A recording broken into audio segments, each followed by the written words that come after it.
Anyone with anxiety knows that someone telling you not to worry is about as helpful as a hangnail.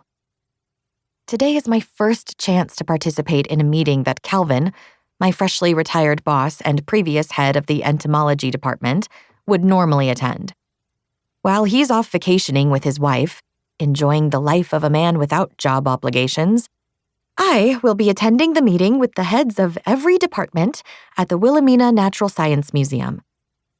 And then tomorrow, I have an interview for Calvin's position. My leg twitches restlessly under the table again, just thinking about it. I wish I could put you in my pocket and bring you with me, I tell Lena, taking a sip of my Americano. You can coach me through the day and remind me how amazing I am. You've got this. You don't need me. Although, being your personal Polly Pocket sounds like a blast. She purses her bright red lips and perches her chin on her fist. Can you get me the beach house with the dolphin and sea turtle? I've always wanted that one.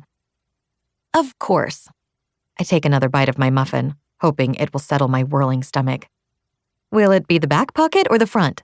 Because your cute ass would be way more comfortable. I can't help but laugh. Definitely the back. You'll need the bigger pockets for all those accessories you're requesting. My flats squeak on the buffed floors as I walk into the Wilhelmina Natural Science Museum, trying my best not to spill the rest of my Americano while I readjust the large bag on my shoulder. The skies are gracing us with a cloudless summer day in Washington, and the bright entryway sparkles in the sunlight streaming through the large windows. Octavius, our massive fossilized Quetzalcoatlus, hangs from the ceiling, its broad wings and sharp teeth suspended over the museum's visitors as they enter. Eleanor waves from her circular reception desk, her round cheeks lifted in a grin. Good morning, Millie. Love your dress today. Looks like something I would have worn in the 70s, she says, standing to peer over the counter. Thank you. I set my coffee on her desk and turn in a slow circle, letting her scan the vintage dress with small butterflies on the collar. Lena and I took a break from our Gilmore Girls marathon this weekend to visit one of our favorite resale shops, I tell her as I come to a stop. I found it hidden behind a thick rack of old jeans. Eleanor nods as she sits back down. That sounds like a wonderful weekend. It was, I say with a smile. How was yours? Honey, I don't think I've told you about my new book boyfriend, she whispers with a mischievous glint in her eyes. I taught her the term book boyfriend a few weeks ago when she was gushing about the hero in her historical romance.